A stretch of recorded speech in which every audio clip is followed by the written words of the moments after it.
kalikasan at may matayog na hiling mga kabayan na may magkakapantay-pantay na perspektiba. Maraming salamat at mabuhay tayong lahat. Sara Duterte! Sara Duterte! Sara Duterte! Maraming salamat, mabuhay kayo at pagpalain kayo na kayo ng may kapal.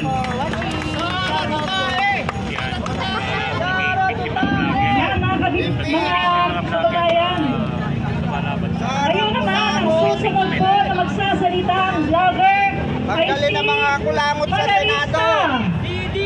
Paler, nandiyan ka na ba?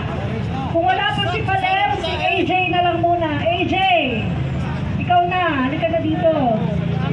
Okay, palakpakan po natin.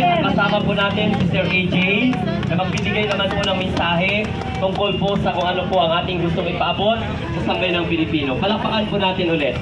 Magandang hapon sa lahat.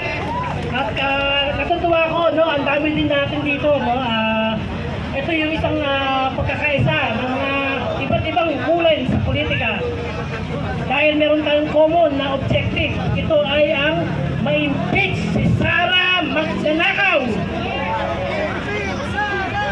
Kung una ko na sinisigaw ko ay Lenny Lugaw, ngayon ay sinisigaw ko ay Sara Ulo Magnanakaw! So ito yung pagkakataon na dapat nating ibigay o yung ibigay natin ang ating mga saloobin sa pamamagitan na itong pagtitipon-tipon natin na ito past impeachment ni Sara. Ano-ano nga ba yung mga impeachment grounds ni Sara? Sa totoo lang naparami, no? Una-una rito yung culpable violation of the Constitution. Diba? Nandiyan din yung primary, yung corruption na lahat naman ito ay ginawa ni Sara. Alam naman natin kung anong istorya ng envelope sa DepEd. Correct! Diba? At nandiyan din yung high crime. Ito yung high crime ito, kasama nito yung mga patay. Tandaan po natin, ngayon si Sara Duterte sa Davao, siya ang sponsor ng EJK doon.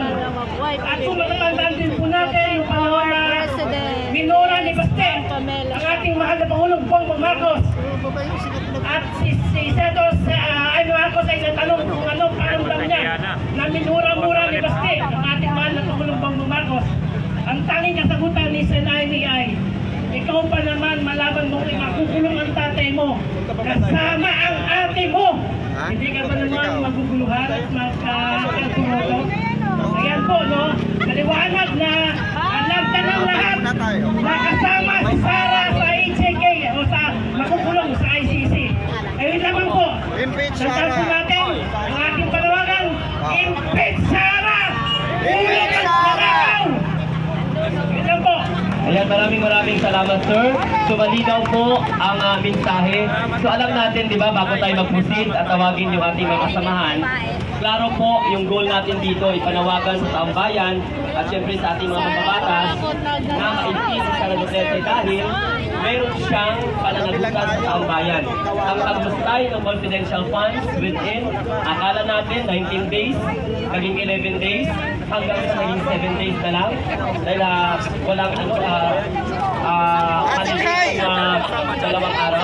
Okay, so ngayon, hindi naman lang kayang ipaliwanag sa Committee on Appropriation na hingin ng pondo.